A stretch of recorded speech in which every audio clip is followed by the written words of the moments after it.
Vamos então fazer a leitura e passar a esta mensagem da palavra do Senhor. Filipenses 4, de 10 a 23, encerrando aí a carta aos Filipenses. Alegrei-me sobremaneira no Senhor, porque agora uma vez mais renovaste a meu favor o vosso cuidado, o qual também já tinhais antes, mas vos faltava a oportunidade. Digo isso não por causa da pobreza, porque aprendi a viver contente em toda e qualquer situação. Tanto sei estar humilhado, como também ser honrado. De tudo e em todas as circunstâncias já tenho experiência, tanto de fartura como de fome, assim de abundância como de escassez. Tudo posso naquele que me fortalece. Todavia fizeste bem associando-vos na minha tribulação. E sabeis também vós, ó Filipenses, que no início do Evangelho, quando parti da Macedônia, nenhuma igreja se associou comigo no tocante a dar e receber, senão unicamente vós outros. Porque até para Tessalônica mandastes não somente uma vez, mas duas, o bastante para as minhas necessidades.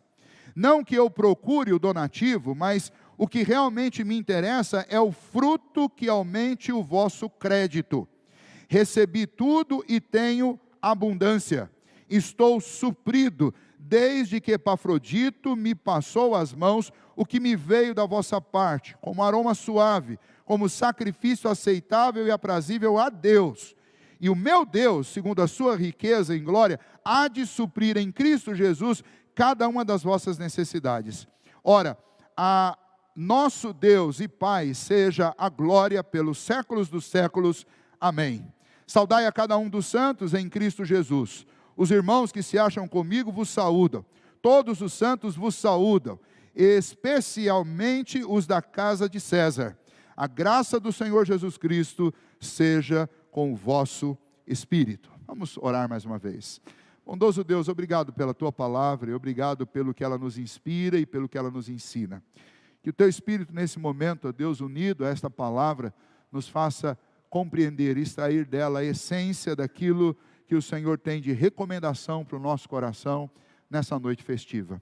Pedimos isso em nome de Jesus. Amém. É uma alegria poder concluir um trabalho como concluir a exposição desta carta. E basicamente o que nós encontramos nessa última parte é a conclusão que Paulo faz.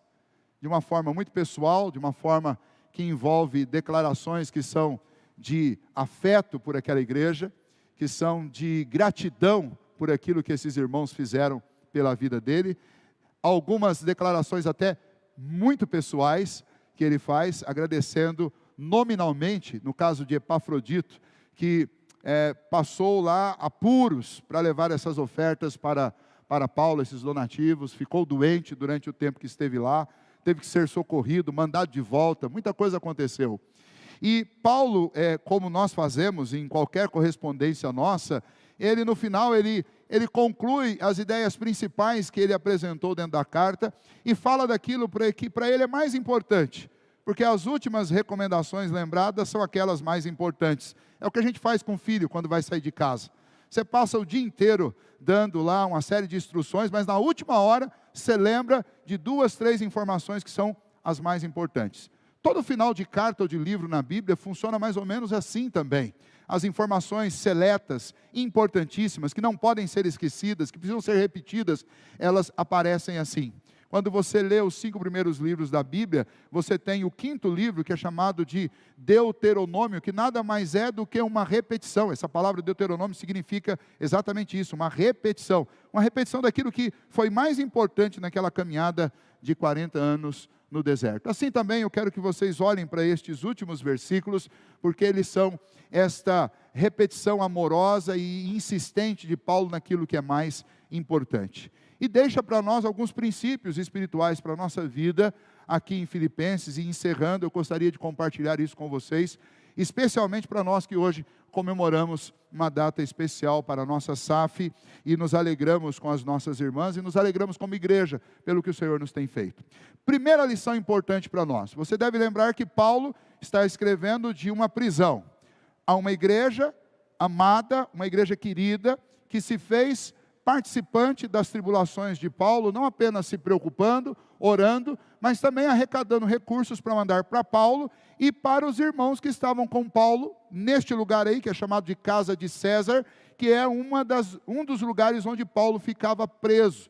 Era uma prisão diferente. Paulo aqui não está numa masmorra, ele não está num presídio, mas ele está numa casa, acorrentado constantemente a um soldado, 24 horas, eles revezavam e ficavam acorrentados, mas ele tinha liberdade dentro dos ambientes, ele evangelizava nesses lugares, evangelizava os próprios guardas que ficavam com ele. Por causa disso, uma igreja nasceu na casa de César, nasceu entre a guarda pretoriana. Por quê? Porque eles estavam em contato 24 horas com Paulo, e Paulo falava do evangelho. Por isso, lá no primeiro capítulo, Paulo inclusive ensina que aqueles irmãos, manda a notícia para aqueles irmãos da igreja de Filipe, que eles não se preocupassem com ele, porque o evangelho estava crescendo nas suas prisões. E ele inclusive estimula-os a ficarem alegres, porque ele mesmo estava alegre com o que Deus estava fazendo através das suas cadeias. Quando nós voltamos aqui para o capítulo 4 e o encerramento, novamente Paulo começa com essa expressão, alegrei-me, dizendo que o coração dele estava realmente assim, alegre. E um comentarista chamado Wayne Warsby, ele fala que Paulo, ele é como um termostato. E aí ele faz uma jogada com essas duas palavras e diz assim, quem você é? Você é um termômetro ou um termostato? Sabe a diferença entre um termômetro e um termostato? O termômetro, ele apenas afere a temperatura. O termostato, ele determina a temperatura. Um é influenciado pela temperatura, o termômetro. O outro, ele influencia a temperatura, porque ele é a ferramenta, a máquina, o dispositivo que vai determinar que temperatura aquele lugar deve estar. E então, esse comentarista diz, Paulo era assim. Paulo na prisão fazia todo mundo ficar feliz. Paulo respondia uma carta e animava as pessoas com a carta. Ele estava sempre funcionando como um termostato. É isso que Deus tinha feito com a vida de Paulo. Ele era um homem que transmitia alegria mesmo no meio da tribulação. Por quê? Por causa daquilo que Deus havia feito no coração dele.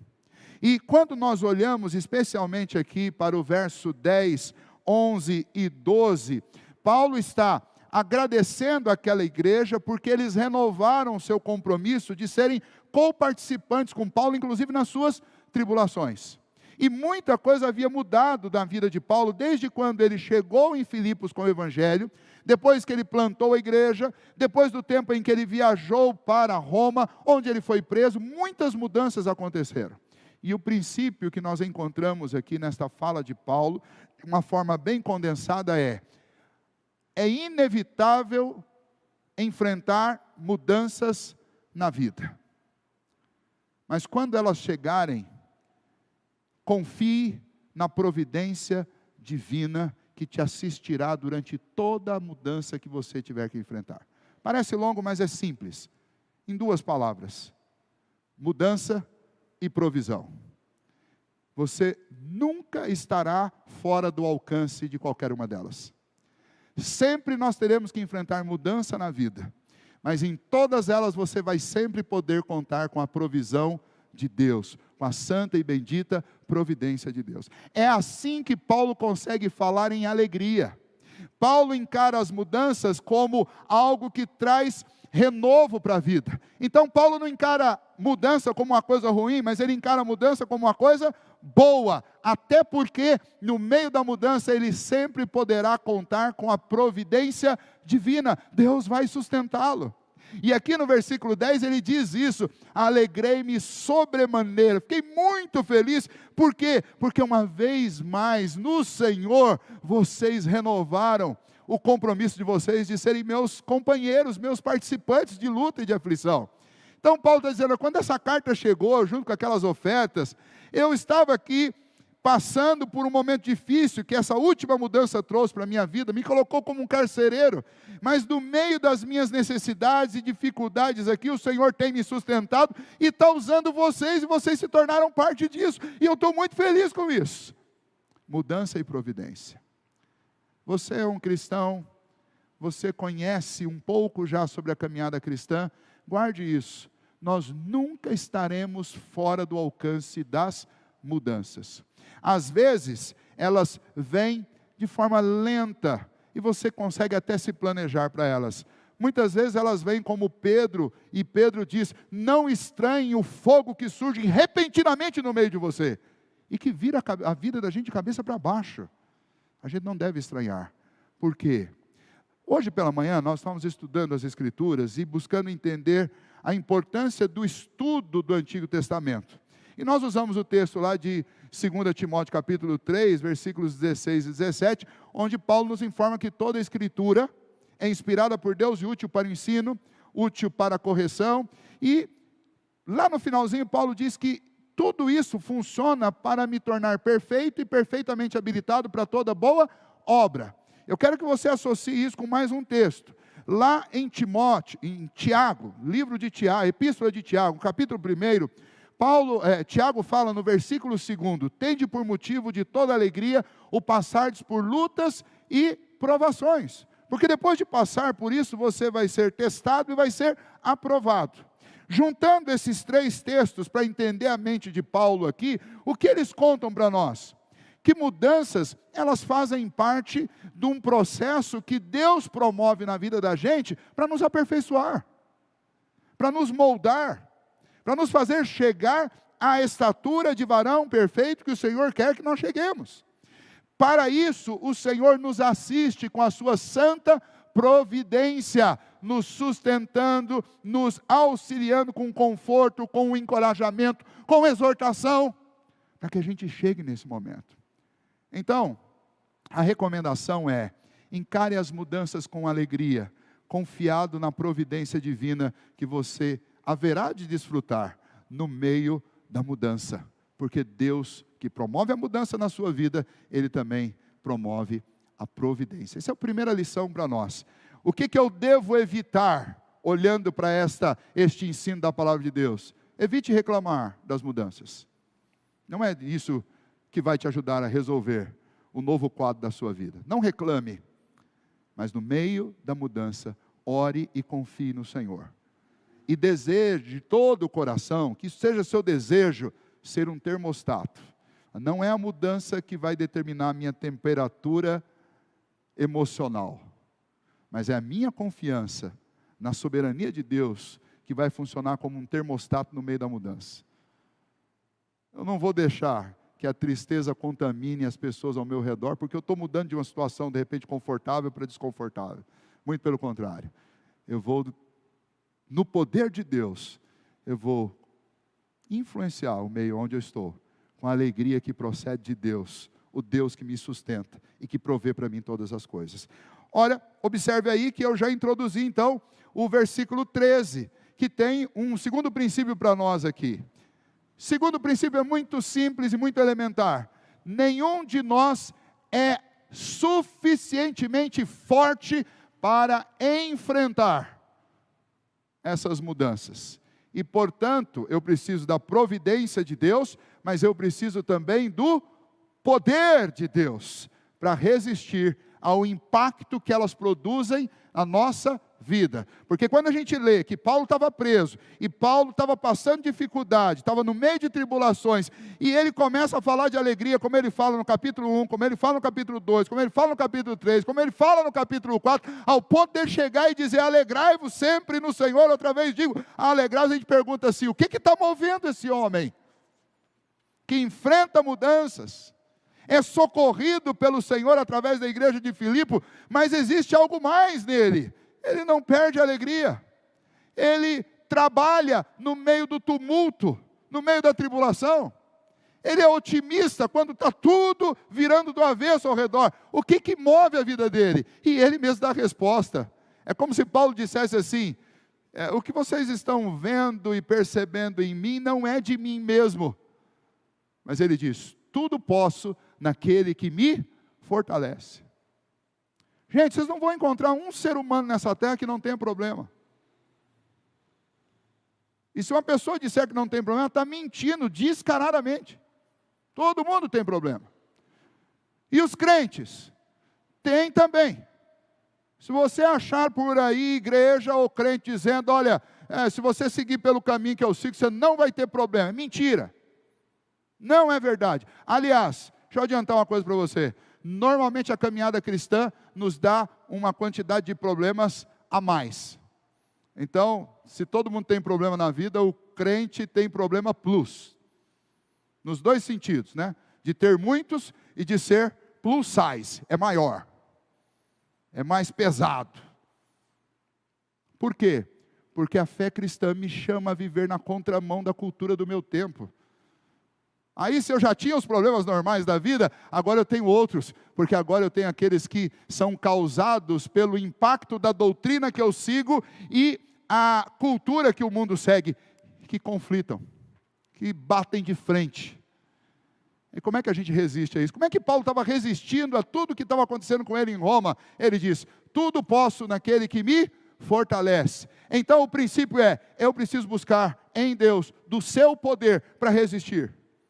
Sabe o que você precisa para a sua segunda-feira? Poder de Deus.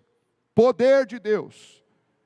E então, como eu faço isso? É dobrando meu joelho e orando, falando, Senhor, eu preciso que o Senhor me conceda do seu poder. Eu preciso do poder do Espírito Santo, para não ceder às tentações. Eu preciso do poder do Espírito Santo para ficar feliz quando tiver tudo dando errado. Eu preciso do poder do Espírito Santo para superar as dificuldades de relacionamento em casa. Eu preciso do poder do Espírito Santo para vencer a minha natureza pecaminosa. Eu preciso do poder do Espírito Santo para convencer a minha mente. Enfim, eu preciso do poder do Espírito Santo para tudo na nossa vida. Sem temer aquele risco que nós presbiterianos às vezes temos de parecer com pessoas de uma outra linha denominacional. Deixa eu te falar uma coisa. Buscar ser cheio do Espírito Santo e cheio do poder de Deus não é coisa de pentecostal, é coisa de crente. A gente tem que parar com essa mania de achar, olha, não, eu tenho que ser aquela sobriedade fleumática,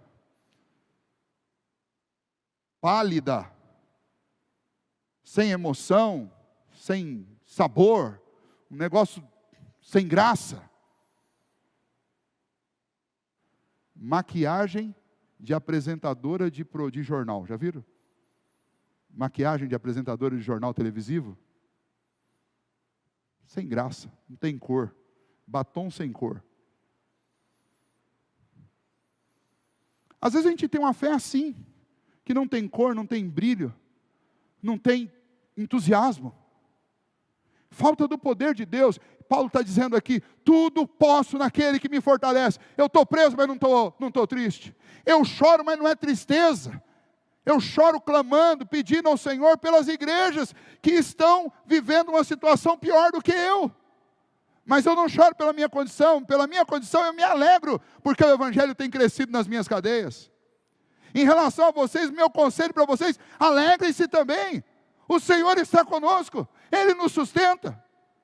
Tudo posso naquele que me fortalece. Você também, porque o mesmo Deus que você serve é o Deus que Paulo serve. Nós aqui também, o nosso Deus é o mesmo Deus de Paulo.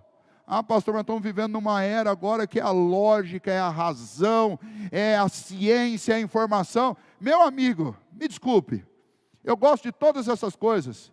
Sou entusiasta de todas elas e estudo, tento ter conhecimento sobre elas, mas nenhuma ciência, nenhuma tecnologia, nada que o homem construa substituirá o poder do Senhor atuando em nós.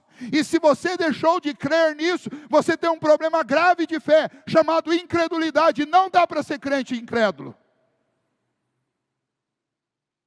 Então, quando Paulo fala que o poder de Deus é suficiente para todos nós, para suprir nossas necessidades, e ele diz, tudo posso naquele que me fortalece, ele não está falando de razão, ele não está falando de lógica, ele não está falando de filosofia, ele está falando de poder para viver a vida cristã, ele está falando de coisas sobrenaturais, ele está falando do poder sobrenatural de Deus, que me faz vencer o impossível, que me faz transpor o intransponível, que me faz suportar o insuportável.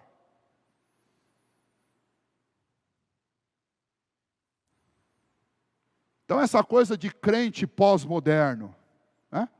O crente pós-moderno é aquele que nem anda com a Bíblia mais para não parecer com um fanático. Ele agora tem o aplicativo, é o app. Nada contra, eu também uso o aplicativo. Mas eu não posso cair nessa cilada de achar que dá para ser crente como ser um filósofo, um pensador, alguém espiritualizado. Nós precisamos do poder de Deus. Todos os dias, eu tenho que orar todos os dias e pedir, Senhor, se não for o seu poder, eu não posso, eu não consigo nem dar um sorriso diante dos meus problemas, se não for o seu poder. Princípio espiritual, todos nós somos insuficientes diante das dificuldades, das tribulações, inclusive das mudanças, mas Paulo diz, tudo posso naquele que me fortalece. Nós temos um Deus que é uma fonte inesgotável de poder. Está fraco? Precisa de poder? Ore, peça a Deus. Ele é uma fonte inesgotável. Ele colocou dentro de você, dentro de mim, o Espírito Santo de Deus. Aliás, esta palavra entusiasmo, ela foi cunhada num tempo em que as pessoas estavam admiradas com a capacidade daqueles que estavam sendo martirizados dentro das arenas, de cantar quando as feras estavam comendo, de sorrir e de falar de Jesus quando as chamas estavam derretendo a sua carne.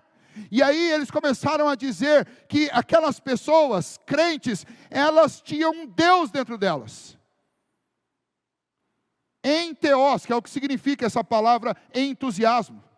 Tem um Deus dentro delas, então elas não podem ser contidas. A emoção dela não é determinada por uma coisa física, mas a única explicação para emoções que são tão antagônicas ao que elas estão enfrentando, a única explicação é que existe um Deus dentro delas. Foi daí que surgiu a palavra entusiasmo. Então, por essência, por raiz, essa palavra entusiasmo é nossa. Gente entusiasmada, essencialmente é gente crente, porque a Bíblia diz que nós somos templo do Espírito Santo de Deus, Ele habita em nós. Agora já imaginou se as pessoas que são habitadas pelo Espírito Santo de Deus saem por aí, pessimistas, ranzinzas, cara fechada o tempo inteiro, cara amarrada, reclamando da vida, achando que não dá, sempre com uma visão negativa de tudo. Como é que o mundo vai se inspirar em nós, ou como é que o mundo vai desejar essa fé, esse Deus, se eu não consigo transmitir nada além das minhas próprias tristezas? Por isso Paulo diz, tudo posso naquele que me fortalece. Não é linguagem de autoajuda, é poder de Deus, necessário, absolutamente necessário na nossa vida. Terceiro, versículo 14, Paulo diz, todavia fizeste bem associando-vos nas minhas tribulações. Princípio que nós temos aqui, do versículo 14 até lá no verso de número 19.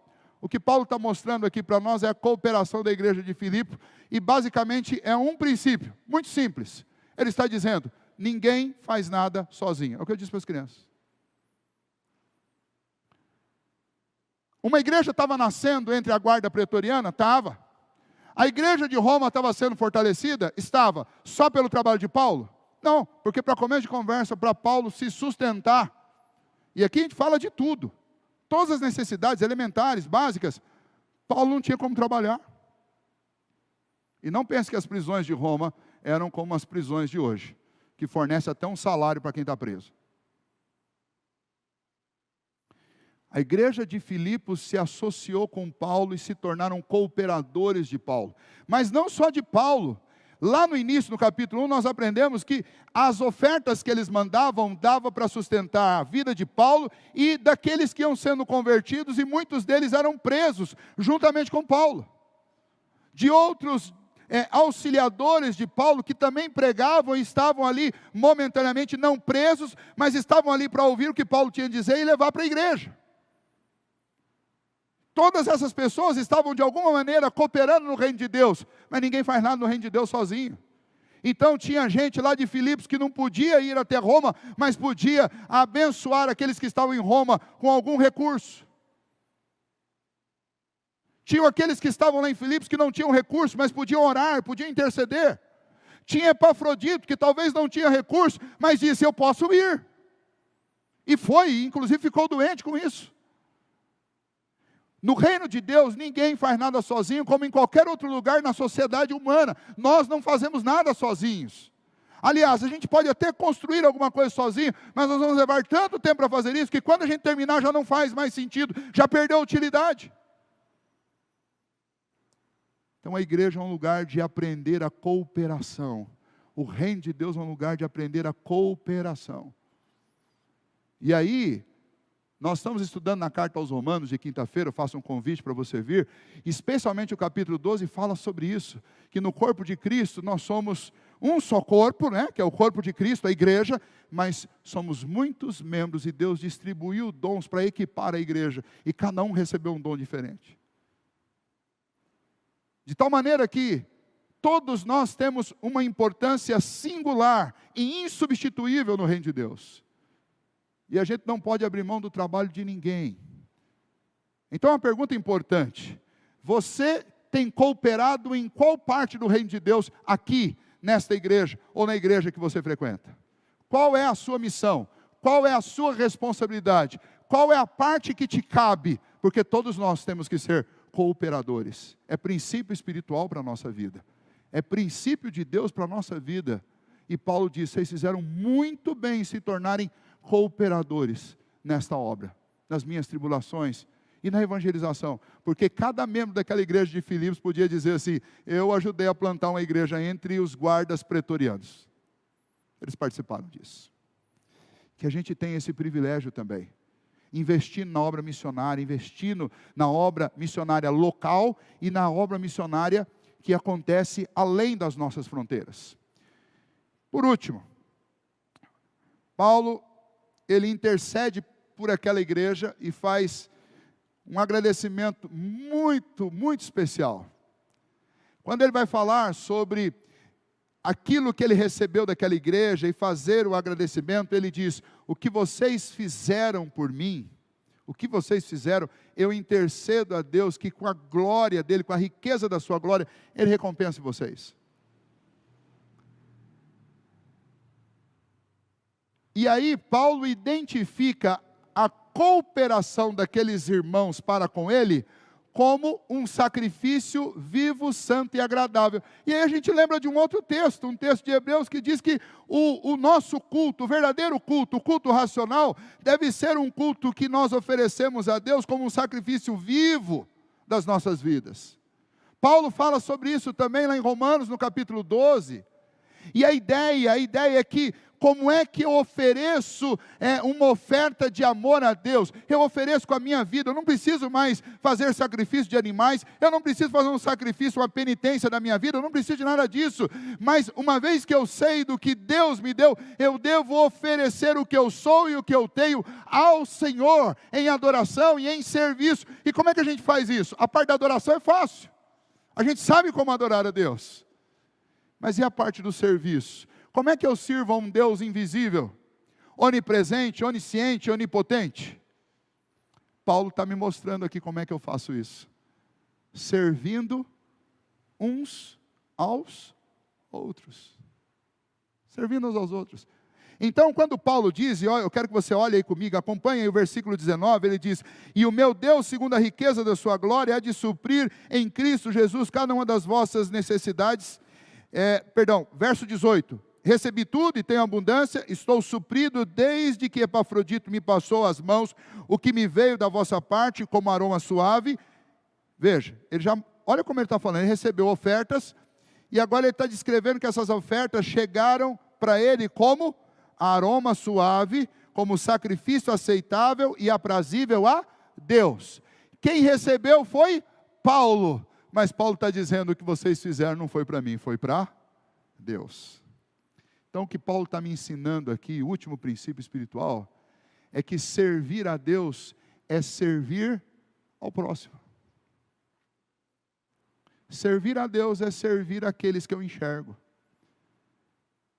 E você tem um exemplo muito claro disso, dado por Jesus lá em Mateus 25, quando Jesus separa os homens no último dia, e coloca uns à esquerda e outros à direita, e diz para aqueles que estão à sua esquerda: eu tive fome, vocês não me deram de comer, eu tive sede, vocês não me deram de beber, eu estive prisioneiro, vocês não me visitaram, eu fiquei doente, vocês não me assistiram nas minhas enfermidades, eu estive nu, vocês não me vestiram, eu fui peregrino, vocês não me hospedaram. E eles perguntaram: mas Senhor, quando é que nós deixamos de fazer qualquer uma dessas coisas ao Senhor? E Jesus responde para eles: quando vocês deixaram de fazer a um dos meus pequeninos. Deus não quer sacrifício de sangue de ninguém, Deus não quer penitência nenhuma sua na frente de um altar, ou debaixo de uma cruz, ou debaixo de uma escadaria, em qualquer lugar nessa terra. Deus quer o nosso serviço como aroma suave aos santos, às pessoas, aqueles que Deus colocou ao nosso redor. É serviço. E aí, nesse sentido, irmãos, muitas vezes o que acontece é exatamente o contrário. Muitas vezes a gente presta desserviço aos nossos irmãos. E é muito lamentável isso. Volta e meia a gente ouve críticas feitas a igrejas, críticas que são mais ou menos assim: ah, olha, a igreja é difícil, viu? Abre aspas. Ah, eu prefiro fazer negócio com gente que não é crente do que fazer negócio com crente. Fazer negócio com crente é complicado. Eu sei que todos vocês já ouviram isso. Sabe por que a gente ouve essas coisas? Porque a gente não obedece àquilo que a Escritura diz. É por isso que a gente ouve essas coisas. Porque Paulo está me dando o princípio espiritual. E o princípio espiritual é que servir a Deus não é... A gente faz algo bonito, né? Levanta as mãos, fecha os olhos, chora, canta, ora, prega. Mas o serviço a Deus é o serviço que eu faço ao próximo. É ir lá, orar, consolar, levar uma cesta básica, levar uma muda de roupa, abrir uma porta de trabalho, dar uma oportunidade. Às vezes chegar lá com um remédio. É ir cantar aonde ninguém quer ir cantar. É gostoso cantar quando tem um monte de instrumento e tem um monte de gente ouvindo. Nós tínhamos uma irmã na igreja que já partiu e está na glória. Primeira vez que eu fui visitá-la lá, eu cheguei lá, tinha um inário como o meu aqui, lá na beirada da cama. Eu gosto muito de cantar os hinos do inário. E aí eu cheguei lá, e aí alguém tinha me dito assim: olha, essa irmã gosta que a gente cante os hinos. Aí eu abri o inário dela, estava com as folhinhas dobradas dos hinos que ela gostava. O problema é que devia ter umas 200 folhinhas dobradas. Lembra disso, Isaías? E nós ficamos lá um bom tempo, cantando. Ela não precisava de comida, ela não precisava de remédio, ela não precisava de bebida, ela precisava de alguém lá cantar com ela, porque ela amava cantar e ela amava lembrar dos tempos que ela podia vir ao templo cantar junto com a igreja. Irmãos, esse tipo de coisa está espalhado no nosso meio. Tem gente com as necessidades as mais diversas. E a gente precisa entender que servir a Deus não é vir num culto de domingo à noite. Servir, isso é também, mas servir a Deus é servir ao nosso próximo, às pessoas que Deus colocou ao nosso alcance. E é isso que Paulo está dizendo: as ofertas que vocês me mandaram chegaram aqui como aroma suave, aprazível a Deus. Veja a conexão que ele faz. O que vocês fizeram para mim é o mesmo que oferecer um sacrifício a Deus. E um sacrifício que Deus gosta, é aprazível a Deus. Princípio espiritual para a nossa vida. Sirva a Deus, servindo a quem você vê. Sirva ao Deus invisível, que você não pode ver, servindo a quem você vê. Porque essa é a vontade de Deus para as nossas vidas. E aí, no final, não tem um princípio espiritual, tem uma saudação de Paulo lá. E essa saudação é a minha conclusão nessa noite para vocês, desses princípios espirituais.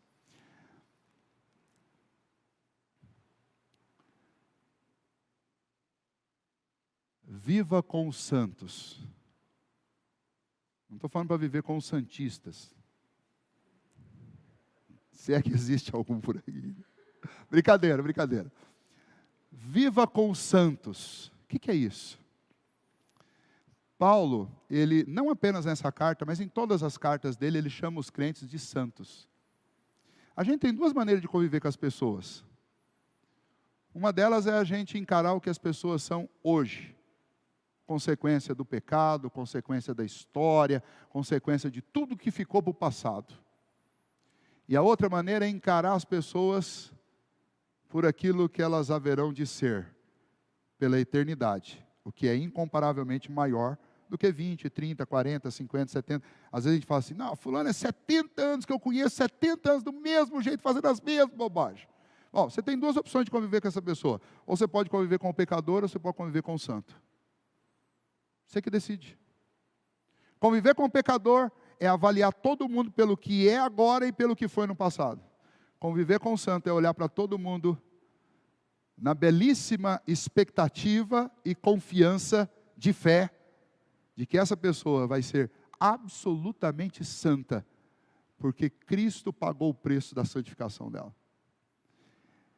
E aí Paulo chama todo mundo lá de Filipenses, aos santos de Filipenses. Uma saudação da nossa turma aqui.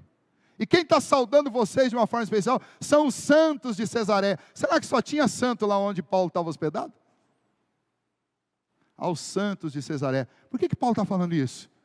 Porque ele não quer ficar olhando para as pessoas e contemplando os defeitos que elas têm hoje, nem os que elas já tiveram. Paulo quer olhar para todo mundo e contemplar as qualidades que nós teremos na eternidade. E aí você tem um jeito de viver. Essa daqui é um drops no finalzinho da mensagem. Viva com os santos. E o que é viver com os santos? Contemple pela fé aquilo que a pessoa que está próximo de você será.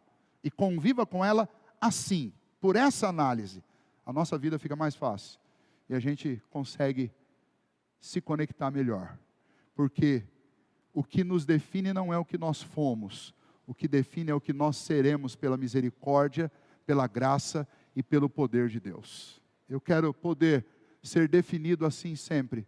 E eu quero poder definir as pessoas por aquilo que elas serão, não por aquilo que elas foram. Então vamos virar a página. Vamos fazer um acordo aqui nessa noite. Vamos virar a página. Vamos virar a página e vamos tocar nossa vida para frente, convivendo com santos. E não com os pecadores, mas com os santos, como Paulo fazia.